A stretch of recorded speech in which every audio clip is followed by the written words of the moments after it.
Hello everyone, welcome back to the channel. Now in today's video, I'm going to be taking a look at my personal thoughts on the vehicles that could be added in the near future to fill out Tier 6 aviation for the British. Now it is worth noting that these are my personal opinions. If you disagree with it, do feel free to comment below. I'm very happy to discuss with you guys in the comments on contradicting opinions, so I'm very happy to discuss that. And of course, these are my opinions. They're not set in stone to be added in the future, so do just keep that in mind. Now, this video is mostly geared towards supersonic aircraft, so aircraft such as the Buccaneer or the Sea Vixen will not be included in this video, although they might be the topic of a future suggestion video where I talk about how they could be added and on which tier and with what kind of weapons they could use. Anyway though, now that I've gone through that basic intro, let's jump in and take a look at my first pick, the only subsonic aircraft on this list, the Hunter F6. So you might be wondering at this point, what makes the Hunter F6 a competitive Tier 6? Well, first off, the speed is actually a very big positive with this aircraft. You may be thinking, oh wait, it's subsonic, how is the speed a positive when it's facing supersonic jets like the F-100 and the MiG-19? Well, the speed is actually a positive because it maxes out at sea level, and it hits a speed that is pretty much on par with the F-100 and the MiG-19 with their sea level performance. Now, if you remember, the MiG-19 and the F-100 cannot sustain supersonic flight at sea level. This can hit Mach 0.94 at sea level, which means that you are very, very close to their top speeds at sea level. So if you stay low, you will have a very good chance against these other jets. Now, in terms of climb rate, it can hit 87 meters per second of climb. That is very close to the F-100. So again, performance is not far off. And in terms of actual fixed guns, this has 430mm Aiden revolver cannons, the same guns that we've seen on the Hunter F1 and on the Gloucester Javelin. So these guns we know for sure are very effective weapons.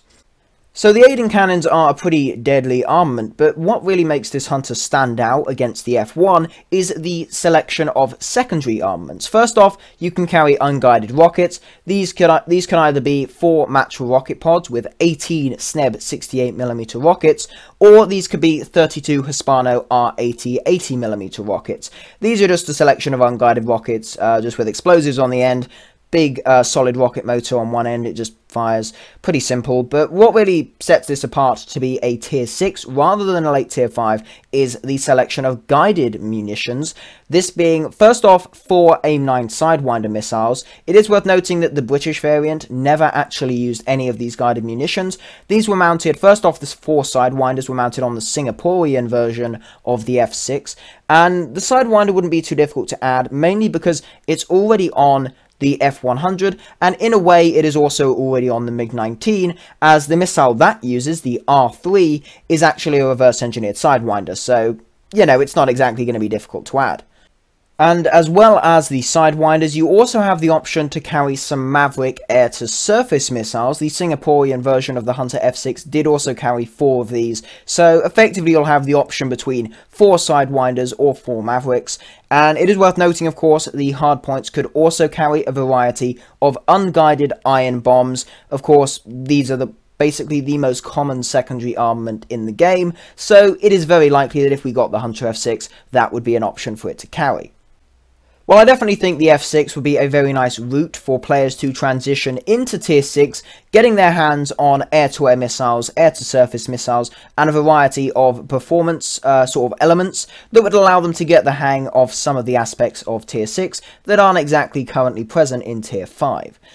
But anyway, now that we have spoken about the Hunter, let's move on to our next pick. Now, this is quite a bit more interesting. It is worth noting that this list isn't exactly done in performance order, so this one is actually the fastest vehicle on this list.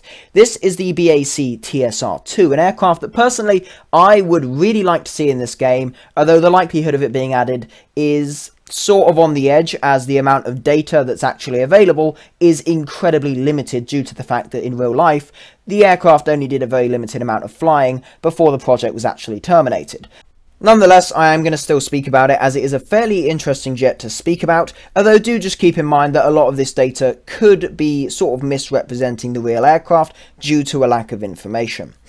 Anyway though, the TSR-2 had a maximum speed of Mach 2.35 at 40,000 feet, or around 12,000 meters, and that's not just to say it's only a high altitude aircraft. This could also hit Mach 1.1 plus at sea level, so it could also be used as a high speed, low level strike aircraft. In terms of weaponry, the in-real-life aircraft had a lot of its external and internal stores consisting of nuclear weapons. Of course, in-game, it's highly unlikely we're going to get anything nuclear weapon related anytime soon, so I'm going to go over only the un-nuclear weapons. This consists of the external stores, which carry up to 4,000 pounds of payload, and the internal bomb bay, which could carry up to 6,000 pounds. Now, the external pylons, the non-nuclear weaponry they could carry, were 4 37-inch rocket pods. So you have some rocket pods, could be used there for a slight strike element, and the internal bomb bay the only non-nuclear weapon I could find it could carry was 6 1,000 pound HE bombs. And if you don't know, that's actually the same as the Canberra in-game right now. So, you know, this aircraft would basically be a high-speed Canberra, so, you know, not too bad actually. The Canberra equivalent of Tier 6 might be actually a quite fun aircraft to fly, especially considering that this has no air-to-air missiles or guns. It could be a very interesting playstyle with this aircraft. But still, definitely an aircraft I think could fit somewhere in the Tier 6 lineup for the Brits. But nonetheless, there is a lack of information, which I think would be the main thing that would hinder this aircraft from being added. Now, next up is the aircraft that I think a lot of people would want to be seeing for the British, at least sometime soon. This being the English Electric Lightning. Now, starting off, there are two variants I would want to be added, this being the F2 and the F6. Now, the main reason for this is because the early variants, all the way up to the F2, had a maximum speed of Mach 1.7, and then the later variants, up to the F6, had the higher speed of Mach 2. Now, this would mean that we would effectively in-game have a slower Lightning at a slightly lower rating, and then a faster Lightning, which would be the best variant ever built, the F6. So, you know, it would just be a good mix of Lightnings, slightly different playstyle for each version, as there is quite a large speed difference. So let's get right into the stats for these aircraft. So first off, the F2 variant. This has a maximum speed of Mach 1.7. That's around 1,815 kilometers per hour, and that's an altitude of 36,000 feet. And at lower altitudes, it could still push 1,200 kilometers per hour, so definitely not too bad. In terms of weaponry, this has 2 Firestreak missiles, the missiles that we can already see in-game on the Gloucester Javelin, as well as 2 nose-mounted Aiden cannons, of course 30mm caliber, same guns that are currently in use on the Javelin and the Hawker Hunter. In terms of the F6, what makes this different? Well, it's a lot faster for one thing, being able to reach Mach 2 on the dot at 2,136 kilometers per hour. That again is at an altitude of 36,000 feet, and it can push a bit faster at sea level. It can push 1,300 kilometers per hour at sea level, which is a whole 100 kilometers per hour faster than the F2. In terms of weaponry for the F6, this again can carry 2 Firestreak missiles, or it can carry 2 Red Top missiles. And in terms of guns, it can again carry those 2 30mm Aiden cannons. So the Lightning's 2 variants there that I think would fit the game fairly nicely. The F2 is fairly accessible, and I can actually see the F2 with the top speed of Mach 1.7 being added to the game fairly soon in the near future. The F6 has slightly higher performance, which would make it a bit more powerful than the F2, but nonetheless, 2 variants of the Lightning that I think would give a very nice learning curve when moving from the F2 to the F6. So moving on from the Lightning, we have an aircraft that's a bit more unconventional. This is the Saunders-Roe SR.53. Now this aircraft, as well as having an Armstrong Siddeley Viper turbojet engine, also has a de Havilland Spectre rocket motor. Now this was to allow the vehicle to accelerate very fast and intercept supersonic Soviet bombers that, when this was designed, were definitely a big threat in the minds of aircraft designers of the time. Now this can go up to Mach 2.2, very nice top speed there, and it only has 7 minutes of fuel at full power, so it would be one of those get up and get down type aircraft. In terms of climb rate, it is pretty damn quick, 52,000 feet per minute or 270 meters per second of climb rate, it's about 2 minutes and 12 seconds from brakes off to 50,000 feet. That was sort of the specification of the aircraft when it was being designed. You need to go from brakes off to 50,000 feet within a very short amount of time, and they were able to do it within 2 minutes and 12 seconds, so definitely not too bad. In terms of weaponry, unfortunately, this has no guns. It only has 2 Firestreak missiles. The Firestreak missile is fairly reliable, but that does mean that if this was added to the game, you would have to rely on your enemy target to stay in a very straight line with a very predictable flight path for the missile to actually be able to kill them. So it would be the kind of aircraft where you might not get a kill each game, and it might be a bit sort of difficult to use.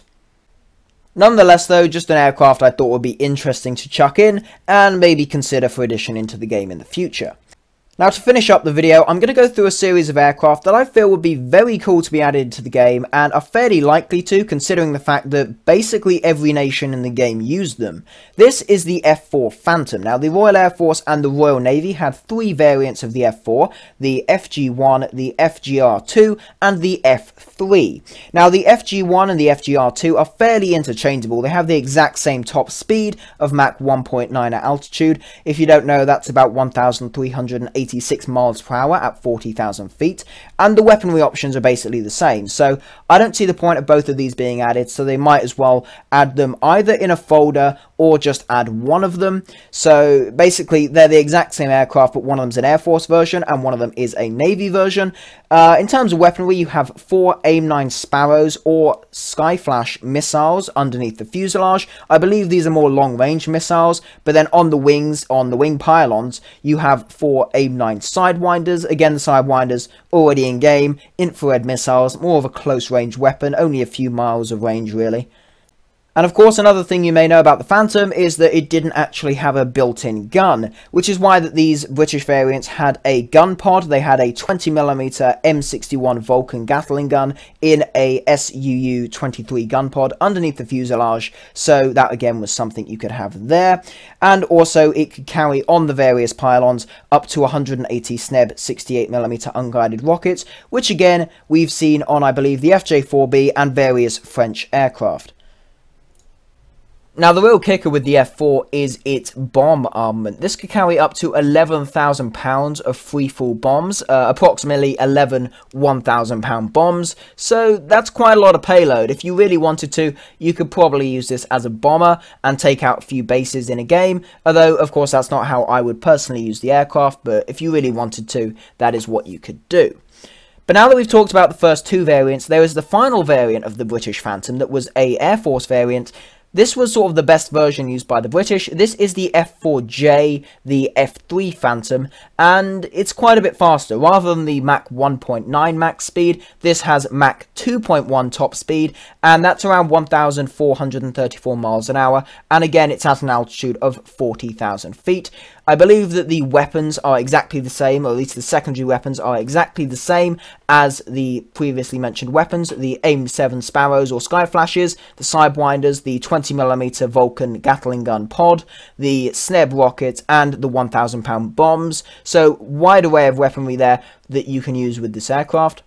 And in terms of climb rate though, for the general Phantom, what I could find is that this could do about 41,000 feet a minute. That's around 200 meters per second. So again, pretty damn decent climb rate, good top speed. Overall, I think the Phantoms would be a really nice way to round off 1 or 2 of the lines on the British tech tree. The way I would like to see it is possibly have the naval version ending off the naval line, and then the F3 ending off probably the line that the Javelin is currently on with the Meteors, the Spitfires, or that line. End that line with the F3, and then the other line could be ended by the Lightning. But nonetheless, that is my sort of current thoughts of the aircraft that could be added in basically the next year and a half to really round out the British tech tree at tier 6, give us some more supersonics, give us all this sort of stuff. The Phantoms would basically be copy and paste from the Americans, but nonetheless we also have the Lightning and some possibilities for some slightly more exotic aircraft like the TSR-2 and the SR-53. Anyway though, thanks a lot for watching the video. If you did enjoy, please consider smashing the like button, maybe even subscribe to the channel. If you do, that would be massively appreciated. Thank you again for watching, and I will see you in the next one.